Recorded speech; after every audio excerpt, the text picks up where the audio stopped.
and freeze. We had a week off from that last week. It didn't do that last week. This week it did. Who knows?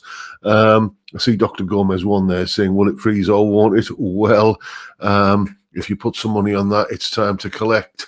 Anyway, it's Friday once again, and just a minute or so into the stream, I see we've got 91 souls on board, and well, that's good enough for me. Cheers, everyone. Let's crack open the beer. Oh, if anyone's interested, because somebody usually asks, this evening's entertainment, if you can call it that, is brought to you courtesy of Cronenberg 1664, because this was the one that was on offer in Morrison's this week. Let's scroll up, as is the custom and practice in this parish, to the top of the chat and see who was first in. I say, oh, Rent to Kill. Rent to Kill, you got your first your gold medal back, mate, first in, and then the birthday boy himself, Mark Kerno. Dave Fiendish is in, so is Terry Day, Timbo, and Peter Nicholson. There's Peter Collins and Gordo Canuck bringing into the chat. Then I see we've got Johnny Random, nice to see you, mate, and Sean House, Grandpa Joe, as always. Wishing us all a safe weekend. What sort of day? Oh, it's a miserable day in New York City. However, starting the weekend here solves that problem. Well, nice of you to say so, mate. It's not been particularly clement here today either. So windy, basically. But then again, living in Redcar and complaining about the wind is a little bit like living in Hawaii and complaining about the sunshine. It just goes with the territory, really. Then there's Cylon Hybrid and Steve Entwistle. Anton is in, so is John Ross, PFY Guitars, Dr. Gomez, One Bass at Night, David James, and Dave Snack Stevens, who's on the train from the Smoke, London, back to Dorset. Well, I hope you catch most of the stream, mate. Then we got John Channing, Ian Clark, sometimes dim, never thin, Rubbish Guitar Bloke. Hello, everyone. Cheers. I've just been watching your video, Rubbish Guitar Bloke. I'll put a link in the chat in a minute. Then there's Phil, and Paul Trainer is in, and Malcolm Spillett is there. Oh dear me, should be visiting his missus in hospital, but he can't because you're a bit Tom and Dick yourself, mate. I'm sorry to hear that. Well, I hope you both get well soon, mate. There's Bill Mumbo, and who else have we got? We've got Vincent Brennan and Edwin Toonan. Greetings from Amsterdam. There's David Evans. Theme Tunes is in. So is Jeff Crouch, and who else? Chris Ottewell, Robert Galbraith, Martin Bixon, Graham Reeves. They're all in as well. Then did I say Paul Trainer? If I didn't, I just did. And we got Savvy64. Ben Allmark is there as well. Scrolling down, continuing the scroll, we've got Deco Dude and the Essex Cat. And I see we've also got Nancy Davis and Tom Clark. Nice to see you guys. And there's James Hunt in as well. And who else? I see there's a conversation in the chat going on. I'm catching glimpses of it about the theory of, what dogs do in the street and what cats don't. There's David Collins. I'm not talking about that thing that dogs do in the street and cats don't. I'm talking about the thing that you step in, just so we're clear. There's Rexomatic and Colin Falcon as well. And we've got Michael Purcell, Adam Sand, Calby, and the Rocco Cat. And anyone else? Yeah, there's John Little, Frank Bolam, the Gissy 77, I beg your pardon, who's working 12-hour shifts all weekend, so no beer for me, but I'm having a break and a monster so I can catch the first half. Well, I hope you'll be having a beer when you get home, mate. I mean, 12-hour shift with no beer after it. That's not good for you. That's just plain wrong. Then we've got Jay Aoyong and Pete Benoit and who else? We've got Mark Greening and Craig Watson, and there's Johnny Brad, Dalgraham Campbell, Dudley Squat, and there's Pulsar as well. We got Ian Stewart and Steve Cassidy guitar. Everybody, don't forget, Steve's video goes out as soon as this stream ends. So go and watch Steve's, no doubt, fantastic offering this week. And Malcolm Spillet's asking, how's the hand? Well, it's attached. The finger isn't too clever, but I'm adapting. Let's put it that way. I'm doing okay. Thanks very much. Then we've got David Mitchell and who else? We've got Gary Shaw. Nice to see you, mate. Malcolm Thompson, David Collins, and who else? Let's have a look. John Mack saying no sling. Good news, John. I've had the sling on since the start of the month, but the splint thing has recently come off as well. I have to wear it when I'm sleeping in case I just kind of do anything that I'm not conscious of. But otherwise, I'm fine with it. There's Johnny Budget Guitar Show, folding his washing, very punk. Well, who else we got? By the way, don't forget Johnny's live stream on a Sunday night. Go and check him out. I don't tend to watch it on a Sunday night. I often catch it on catch up the following day. Monday mornings are a massive kind of paperwork and admin for me, so I like to have a good live stream to kind of take the pain out of that, basically. And I think that is pretty much everybody.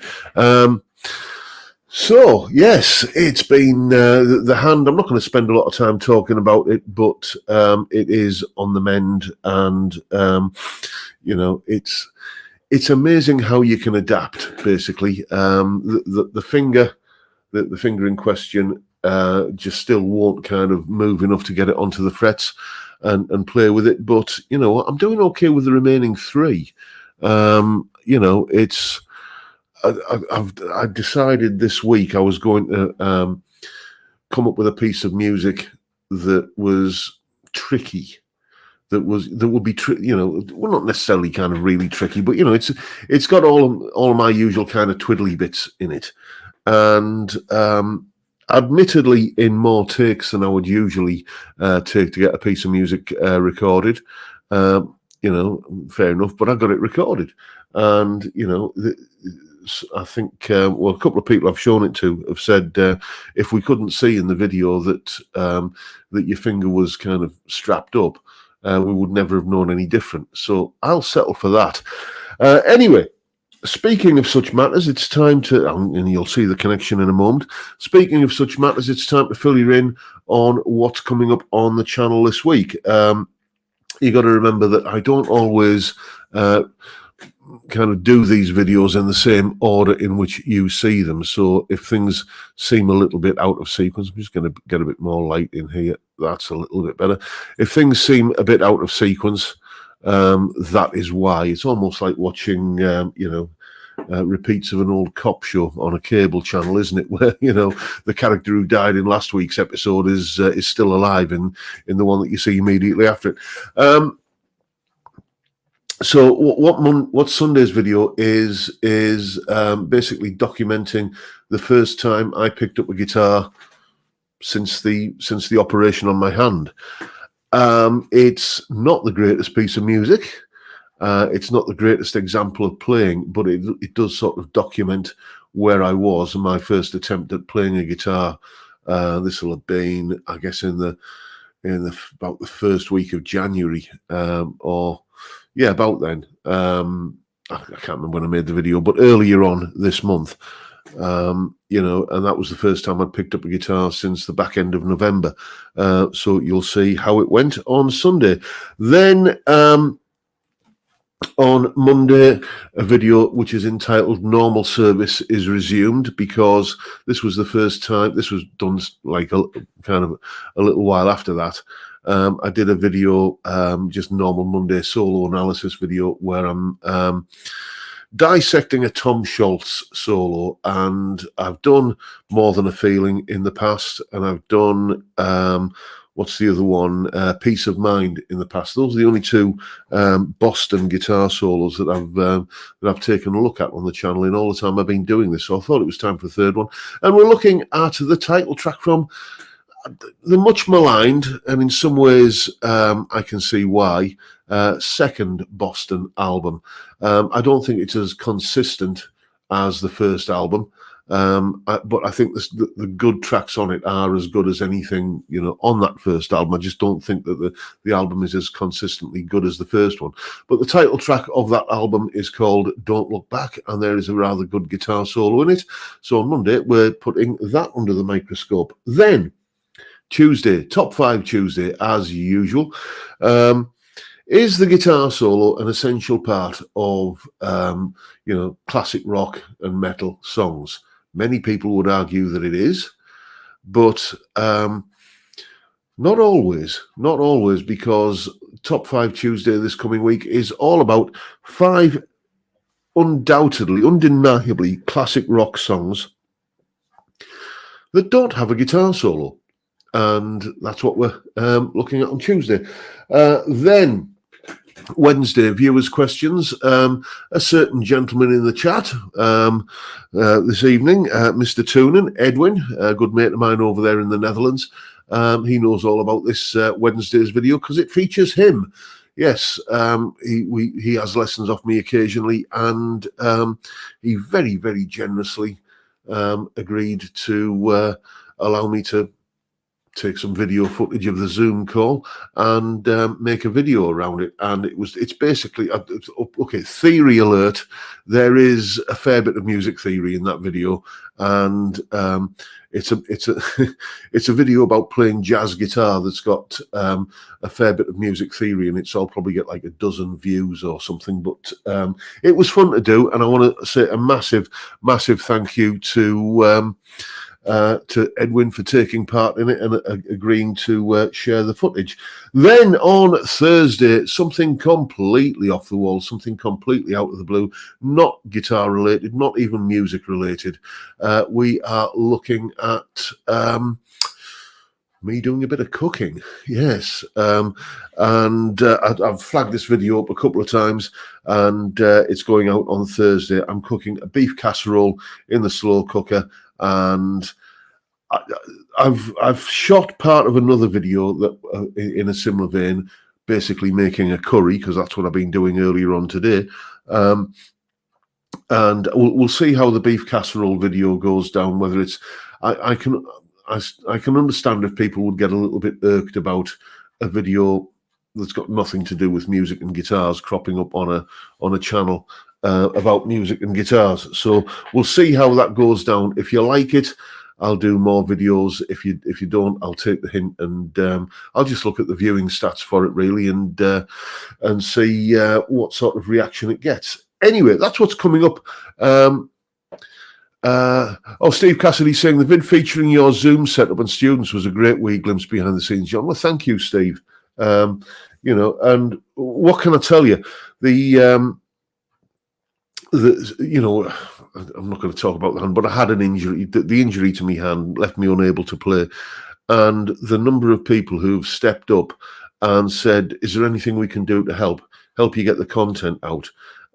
You chaps are just incredibly generous with your time and with your offers. A number of people have very kindly volunteered their services, including somebody that is hitherto unknown to me. Kind of an offer came out of the blue from a chap in the States, Audiomo Music. If you're not familiar with that channel, go and check him out.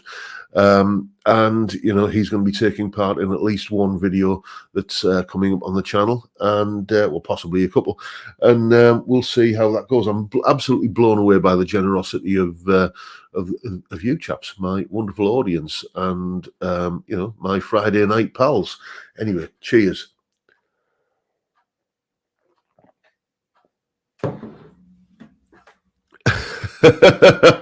Ian Clark. So no solos, jazz and theory and cooking. The YouTube algorithm is going to hate you this week. Yes, well, I take absolutely no notice of the YouTube algorithm. It's everybody says they claim that they know the inside track on how to maximize your exposure on YouTube and get loads of views because they know the algorithm, and I tend to treat all of that as just pure snake oil, I'm afraid. It's I doubt even the kind of most techie of tech people at YouTube really understands what's going on there. Isn't Bad Celery is saying, what are we drinking? I'm on Steinhauser Lager. Well, as I said earlier, I'm on the Kronenberg 1664 because it was 3 slabs of 10 cans for £23 in Morrison's. And I thought, yes, thank you very much. Don't mind if I do. That's what I'll be on for the remainder of the weekend. Well, until it runs out, and I've got to go up to the little corner shop and get whatever's cold in the fridge there. Edwin Toonan, thank you so much, sir. My pleasure to collaborate. 2 fat ball blokes together. They may think we are twins. Yes, we do look like kind of separated at birth a little bit. We certainly look more like siblings than like some kind of supposed siblings that you see in TV shows. I guess the obvious one. What was that Schwarzenegger movie with Danny DeVito? Twins, wasn't it? Yes, of course. But it's all good. Edwin, thank you so much, mate. Theme Tunes is saying it's only a small step from cooking to fashion. Well, you've got nothing to feed on that score, mate. Nothing to feed on. I mean, look at me. What do you like the T-shirt, by the way? Bought for me by a friend. It says, I like beer and my dog and maybe 3 people. And, that does look a bit like me, and that looks a lot like Dougal. So I think the chap who bought me this is watching, but he's probably watching on his TV, so he can't join in the chat. But you know who you are, so thank you. But next week, John's new T-shirts. Yeah, don't worry about this turning into a fashion channel. It's just not going to happen. I mean, as I say, take one look at me. The first one never touches the sides, does it? Let's get ready, everyone, to type flake. Let's get the microphone out the way so you get a better view of the flakiness or lack of this pour. It's not looking bad. It's not looking bad. The flakiest one to pour is Madry. That just dear me, no, it all went wrong at the last minute, didn't it? I got too enthusiastic. Yes. So what you saying there, old Mick the Trier? Glad the finger is getting there. Any thoughts on Kramer Jersey Star? Ever come across one? No, I haven't, to be honest with you. Kramer were just one of those kind of 80s brands that, it was all about kind of lurid, day-glow, fluorescent pinks and greens and a single humbucker right next to the Floyd Rose and everything. Not really my kind of thing, I'm afraid. Yes, Defo Flake. It's called a check pour. Budget Guitar Show. Johnny, I dare you to do it, mate. I dare you to do it. And I tell you what, when you do, because now I've dared you, I know you, Johnny, you'll probably do it now just to kind of...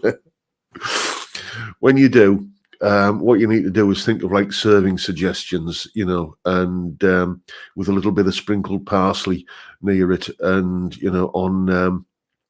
and make sure you have all of the kind of different cutleries kind of going in from the outside to the inside, a nice place setting and everything. I dare you, Johnny.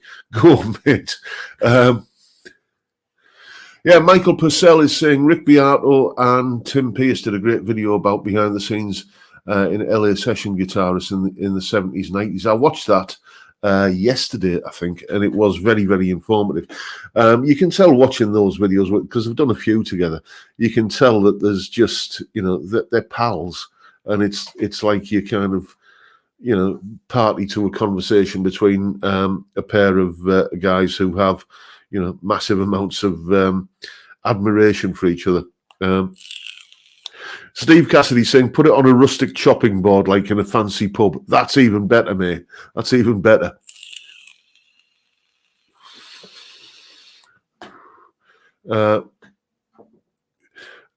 Edwin's saying, need to leave the chat, just TV with my brother from another mother, John. Well, you head on off, mate, and we'll be with you in spirit. Anyway,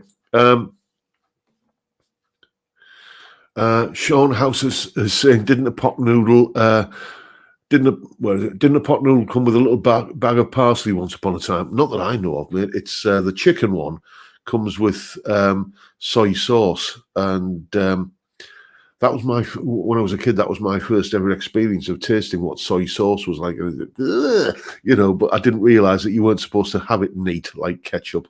You put it in, and ironically, the chicken one now is my favourite. Chicken pot noodle, 2 thick doorstep slices of bread with loads of butter on it. Oh no, there's a lunch of champions. Yes, indeed. What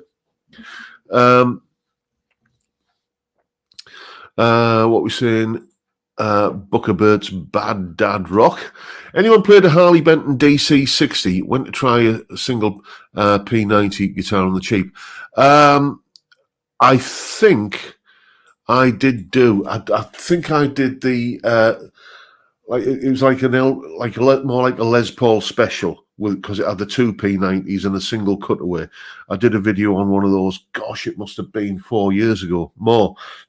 Maybe 3.5 years ago, and I remember being very impressed with it. I think that was the one I did. I don't think it was the single P90 one. You'd have to kind of scroll back through my channel and have a look at it. But yes, it was typical Harley Benton, really, which is that you play the guitar and you think this is probably a £400 guitar, and then you look at the price tag, and at the time it was like a £200 guitar or less. Any guitar in that sort of price bracket is, it is a little bit of a gamble because, sometimes the quality control is outsourced to the final end user. But the thing is, they all have good bones, I find. If you know a little bit about doing a bit of setup and, maybe kind of sorting out a few rough fret ends, then, it's a great idea, mate. By the way, yes, Rubbish Guitar Bloke. Yes, he started a YouTube channel, and I encourage you all to go over to his channel and check out the stuff that he's doing there. He sent me a link to one of his videos all about truss rods and necks and stuff like that, and I'm just going to put the link in the chat now. So there we go.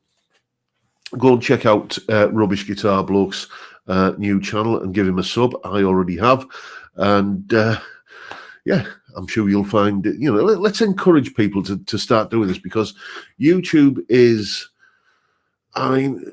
you've probably seen a bunch of videos. It seems to be a bit of a bandwagon people are jumping on nowadays, about all of these YouTubers who are quitting YouTube.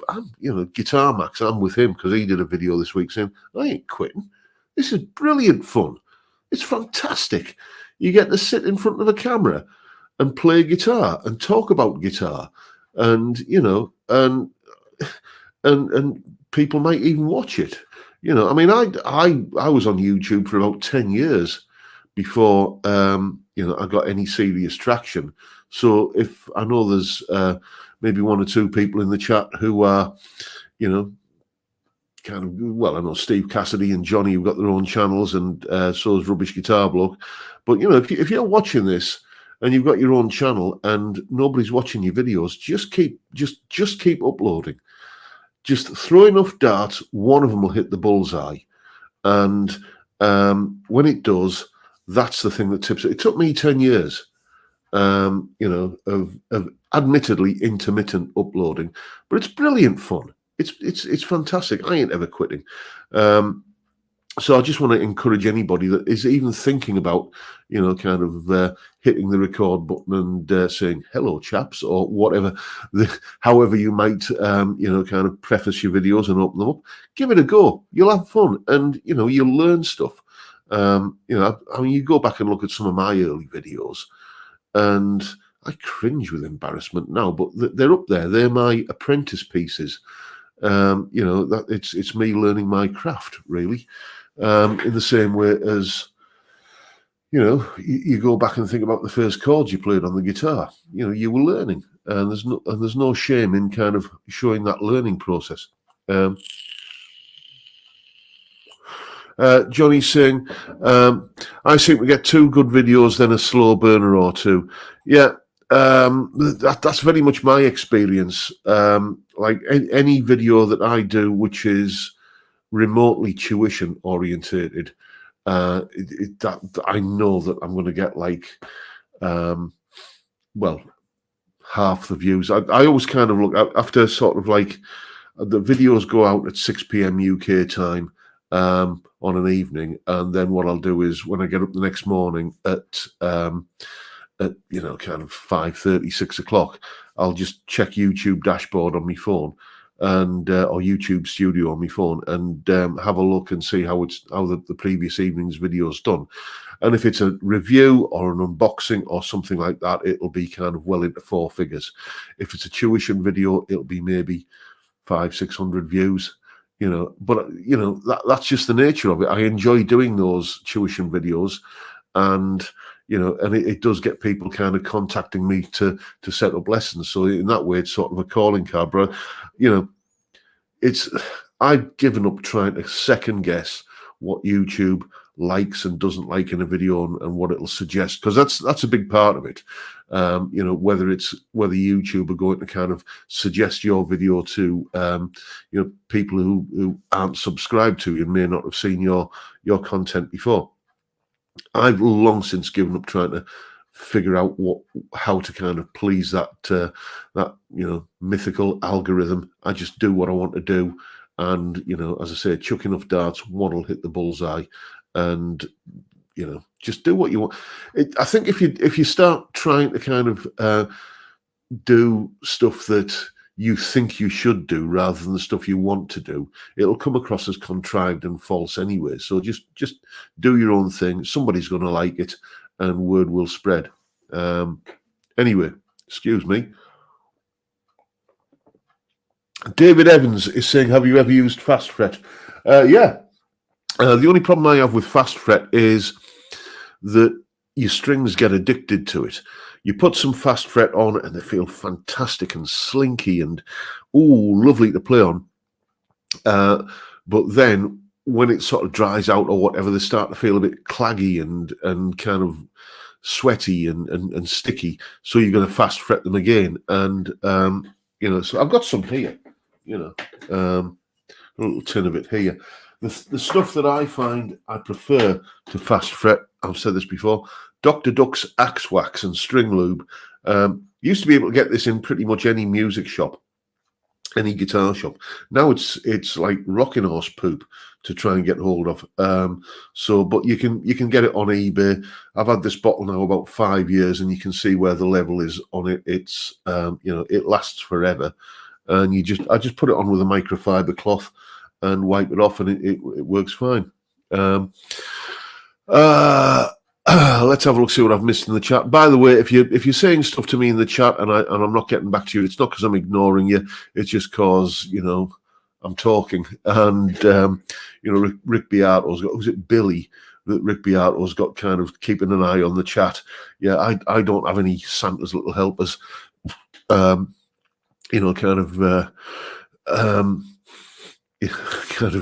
that for me. Nuki Brown is saying, what's the going rate on a full refret? Well, I have one of those in process at the moment, as you saw yesterday. Let's have a look, see what Agrajag are charging for a full refret. Let's just have a wee look. Agrajag Guitars, I'm going to their website now. And oh no, I'm not. I've ended up. There we go. Yes.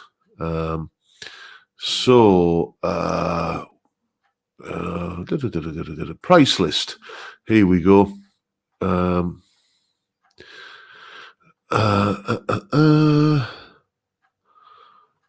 Excuse me. I'm just scrolling through his price list.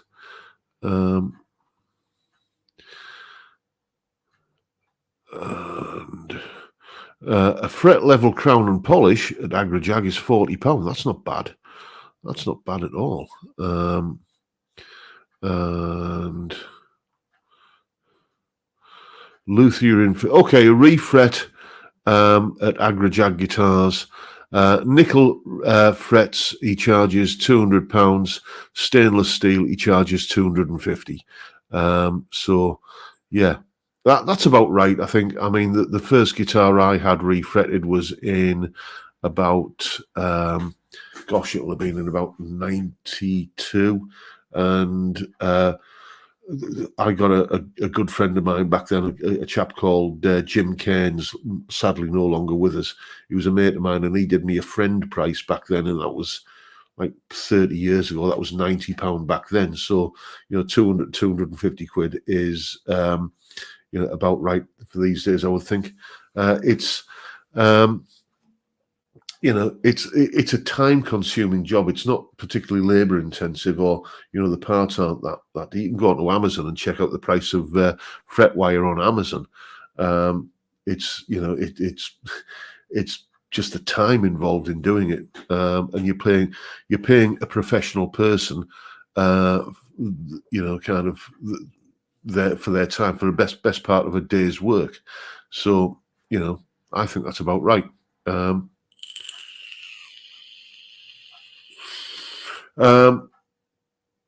I see Silent Hybrid saying that is expensive.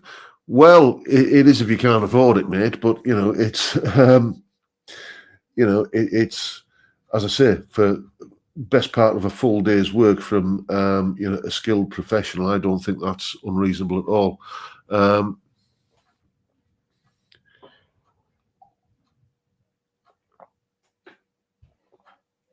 John Mack is saying £250 is nearly the price of your Jet guitar again. Yes, I know. That's the point. I wanted to do that thing that is, it is a bit of a YouTube trope, isn't it? In the sort of guitar YouTube community, is to, and Mr. Cassidy knows all about this, is to throw a ridiculous amount of money at a budget guitar, money that you will never ever see back if you ever sell the guitar.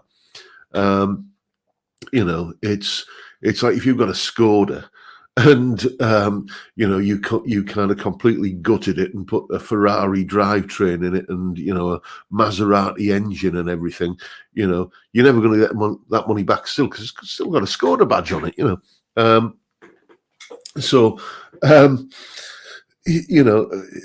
but it's a fun thing to do, and the benefits that it gives you is that whilst you'll never get the money back, if you've got a guitar that's got good bones, like that Jet Telecaster, which was 300 quid and a £250 refret on it, that's 550 quid. With other modifications that are going into it, it's probably to go and buy that guitar brand new off the peg. You'd probably be having to spend a lot more on it, and that it's going to have had a full pro setup as well. Full disclosure here as well, by the way, I will mention this when the video goes out, that James from Agrajag Guitars is giving me a discount on the job that he's doing for me, because we came to an arrangement. He's going to be contributing to the video, so he's getting a little bit of exposure. So I don't know if that counts as paid promotion or not, but we'll see how I have to upload it.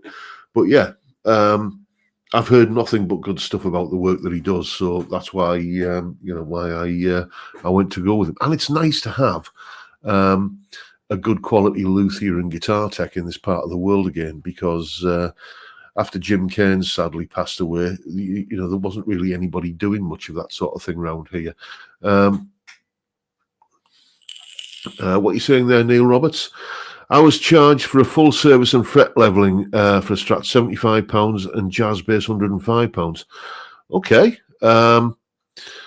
that's interesting. Where did you go, Neil? Where was that at?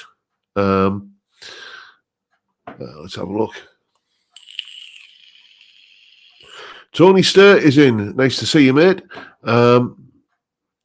Jay Young agrees with me that it's addictive, that fast fret or something similar. These days when I play guitar at shops, I stumble and fall as the strings feel too dry. Yeah, it is addictive on the player as well. And that is another thing, just to go on about stainless steel frets as well. Another addictive thing, they do feel kind of so glassy and silky to play on that it does take a period of readjustment after you've put a stainless steel fret guitar down and gone to like a nickel fret guitar.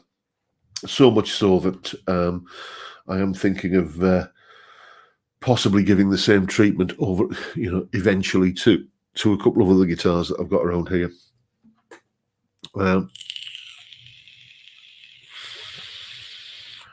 James Hunt, what you saying, mate? Rich from the Novice Noisemaker YouTube channel has a Chapman ML3 Pro traditional for sale on eBay, less than half the price and less than a year old. Well, that sounds like a bargain, mate. I would, check it out at least. It's certainly worth considering. What else have we got in the chat? You could still, Jay Young is saying you could still sell the parts for a goodish amount if you decide to revert it to original condition. So a bit hard to do that with, what we're going to do, pull the frets out. It's pickups and tuners and hardware and stuff. Yes, you can kind of take those out and restore it to original and sell the bits that you put into it. But a bit hard to do with the frets.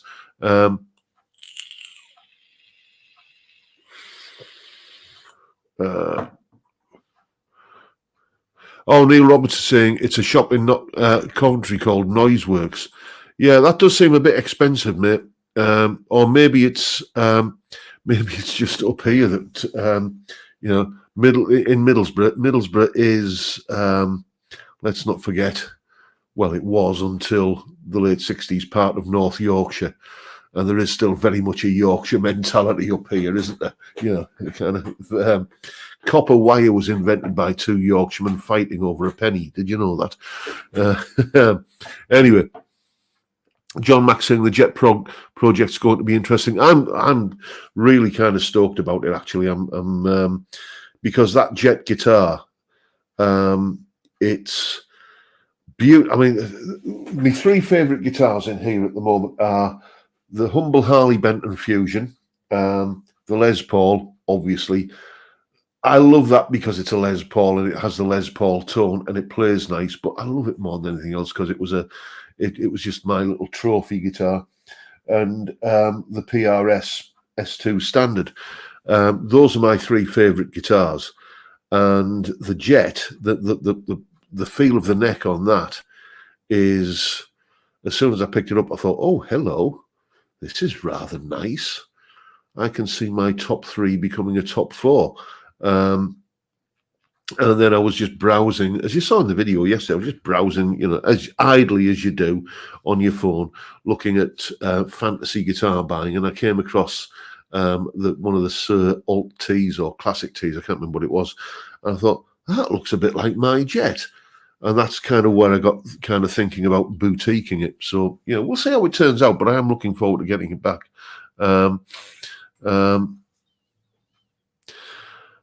Craig's in, Craig Stamen. Evening, John. Hello. All missed the last two live streams due to work. Cheers, everyone. Well, you're here now, mate. And I was talking earlier on about, the generous souls who have... kind of chipped in while my hand was out of action and done stuff for me on the channel. Craig is in the process of doing something like that for me as well. You're going to see Craig absolutely tearing it up, I'm sure, on a Strandberg, or maybe a couple of Strandbergs. I'm not sure which one he's going to, because the lucky lad has two of them, a 6-string and an 8-string, and once I'm back to full match fitness, I'm hoping to get my hands on the 6-string, because it's that Strandberg neck looks just so weird and so kind of, how can that be comfortable at all? And everybody who plays one says, yeah, but it is. So I'm just curious to finally get my hands on one, and Craig's going to be loaning me his, bless him, and he's also going to be doing a bit of playing on the channel as well. So thank you so much. Gary Hill is saying, John, did you not review and love the Harley Benton SC 552? I did. What a fantastic single cut. I ended up giving that away. That was, let me tell you the story about that Harley Benton SC 552 with the stainless steel frets and everything, and it was, a fantastic guitar. Possibly up to that point, the best single cut guitar I'd ever had, and one of the cheapest. And I loved that guitar, and I played it, and it was just, okay, whenever I want that kind of Les Paul thing, that's the guitar I'm going to reach for. Fantastic. And then I got a huge tax bill in, and it was about £1,000 more than I was expecting it to be. And, it wasn't a disaster. I had the money, and I could kind of cover it, but it did leave the coffers rather empty.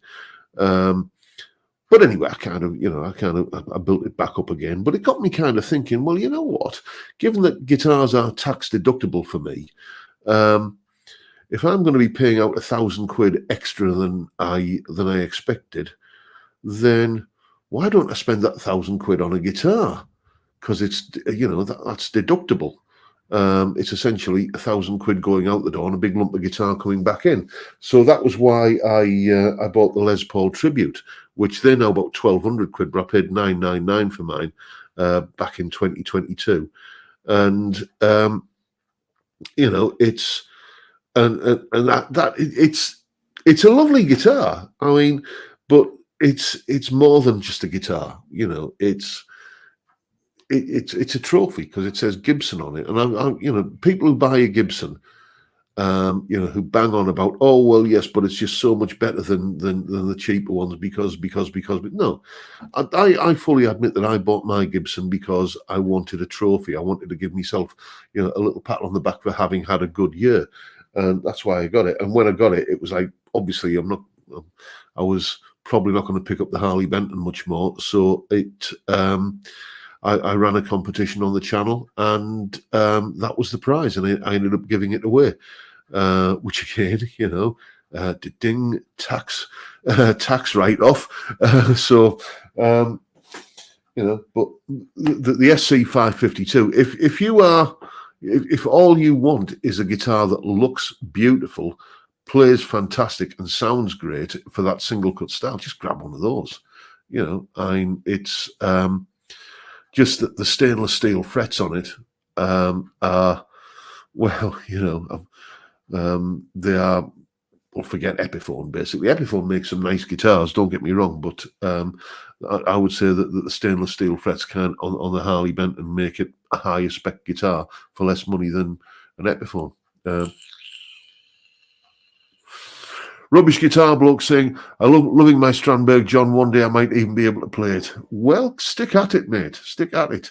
What you got to remember when you're playing the guitar is you're chasing the end of a rainbow. It's that there are things that I still wish I could do on the guitar, and I'm still trying to achieve them, and I'm still kind of working towards them, even with a gammy hand. And when I get there, there'll be other things that I want to do that I can't. It's just, you've just got to enjoy the journey and enjoy the kind of learning process, because it's about discovering, and that thrill of discovering, oh, I can do that now. That's fantastic. I couldn't do that this time last year. It's just such a satisfying thing for me.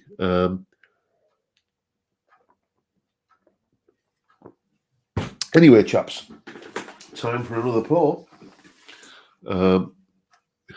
Gary Hill's saying, how is the saw pour? It's on the mend, mate. It's on the mend. I'm out of the sling. I'm out of the splint. I can play guitar again. That finger doesn't really kind of participate in playing, but which makes a couple of things awkward. But you can see at the moment I've got, if I just hold the finger up, there is like a compression bandage on that finger at the moment, just to try and reduce the swelling. I can play better with that off, but I have to have that on all day. So, you know, I'll be glad when I can get this off. I was speaking to the physiotherapist last week, and I said, "Well, what happens to the sling when I'm done with it?" She says, "Oh, we incinerate them." I said, "Can I come and watch?" You know, because I hate that wearing that thing. I'm going to wear it on when I'm sleeping on a night. Oh, and there's Dougal kicking off. Can you hear him? The joys of live streaming.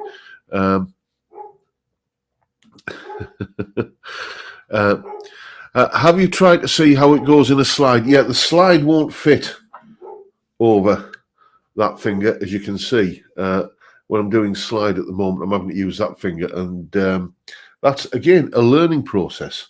You know, I've always worn the slide on the third finger, and now when I'm playing slide, I have to do it on the little finger, and it just feels so kind of different. And you'll see that on Sunday as well, because that's Dougal's upset about something, isn't he? You'll see that on Sunday because I'm playing a little bit of slide in Sunday's video. Try an old bog roll tube. I don't think that's going to work as a slide though, mate. Is Dougal trying to get a second dinner from Mrs. R? He hasn't had his first one yet because he normally eats about 5 p.m. But he was absolutely spark out asleep when I came up here to do the live stream at 5. And never has the phrase "let sleeping dogs lie" been more applicable than it is to Dougal. So if he's asleep, you just let him sleep, and you know he's probably just woofing because he wants to be out to do his business in the backyard. Anyway.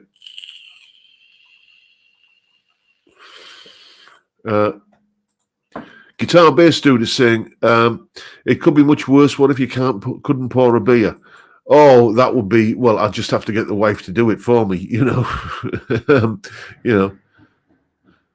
Oh, something's happening outside there. Let's have a look, see what else we got in the chat.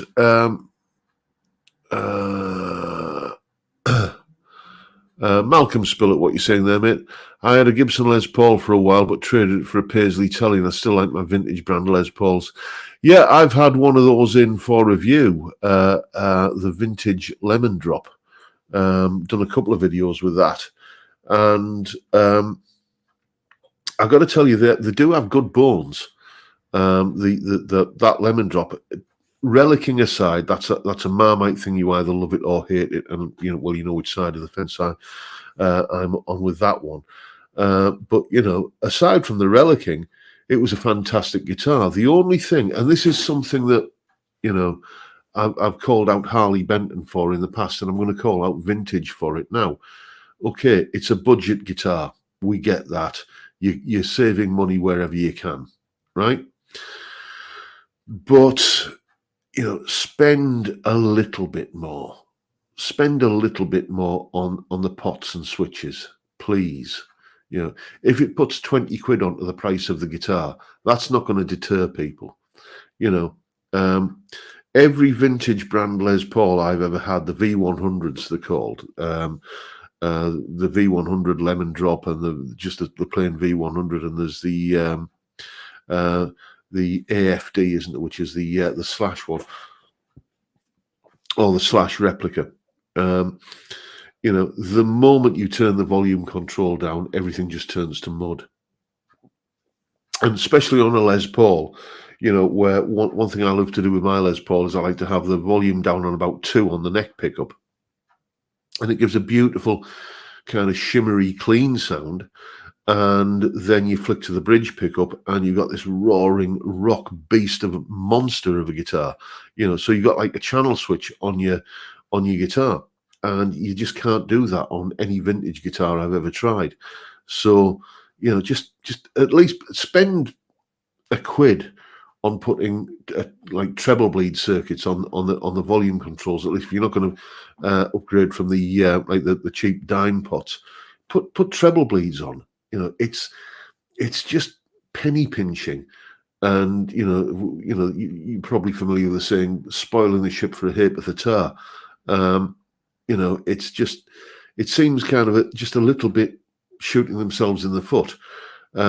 Admittedly, many people who buy those vintage brand guitars use them as modding platforms and rip the guts out of them anyway and put their own stuff in. But just perhaps not many people would do that if the guitar came with usable controls. But anyway, that's just my little gripe. As you can tell, that's something I'm I get particularly wound up about. Harley Benton do it as well on some of their guitars. Just spend £5 or £10 more on components, and you'll have a guitar that will sell a lot better and will get a lot more kind of fans in the long run. So you've got budget pedal chap in. How are you, mate? Let's have a look. Mississippi Blues is asking what time Steve Cassidy on. He's on at 6 p.m. in about 7 minutes and 50 seconds as we're counting down here. Dougal's still at it downstairs. Timbo saying, turn the volume down. What is this trickery? It's how we used to do it in the old days, mate, before we had foot switches to go between different channels on an amp.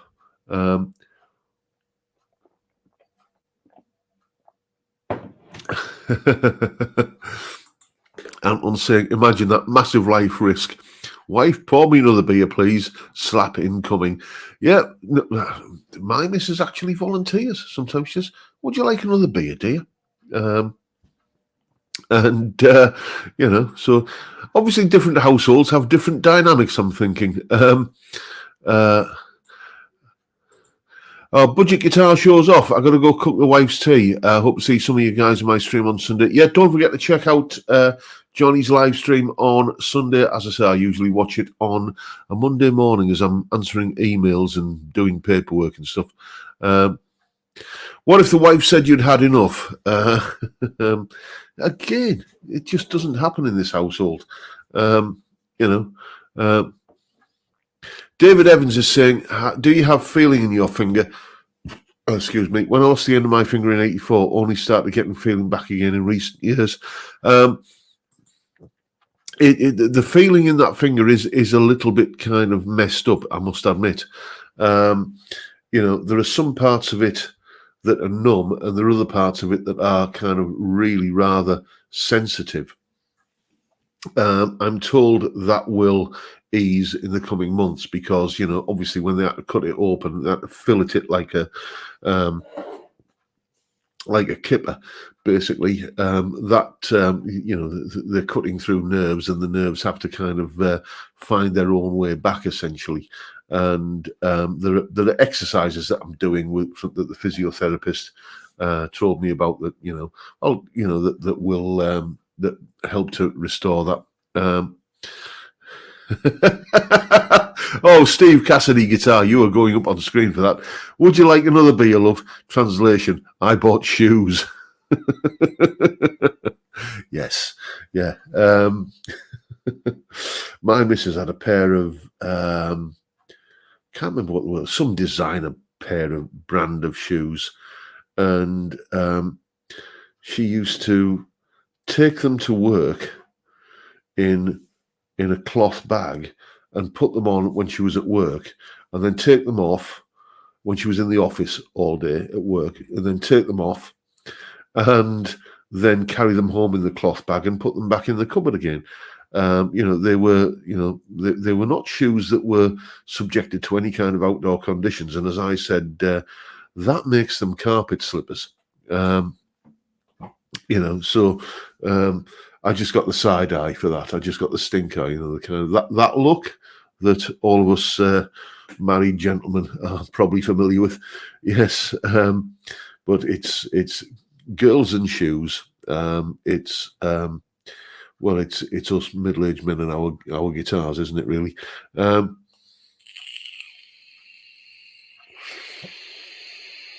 Michael Belliveau, how are you, mate? I'm afraid you're going to have to watch the vast majority of it on catch-up because we've got about 4 minutes left. But nice to see you here anyway. Anyone seen Phil McKnight review of a volume controlled by a foot, not a pedal, a knob? I saw the thumbnail of the video, but I haven't had a chance to watch it yet. I'll probably catch up with that over the weekend at some point. And handbags, yes. That was always a non-starter of a conversation. Well, why do you need a new handbag? There's loads of wear left in that one yet. And again, cue the stink eye that I would get. What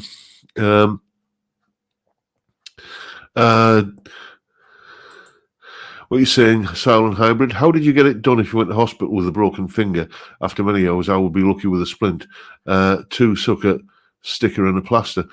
That was actually the opposite for me. I went to the local sort of emergency clinic, got it x-rayed, and they strapped it up and said, right, we've made your appointment at the big local kind of university teaching hospital. Be there at 9 o'clock on Monday morning. And I went in at 9 o'clock on the Monday morning thinking they're going to give me some kind of fancy splint and some turbocharged painkillers. And no, I was under the knife that very afternoon. I had to phone the missus and say, it's going to be a while before I'm home. I'm on in the operating theatre this afternoon. So it was quite the opposite for me.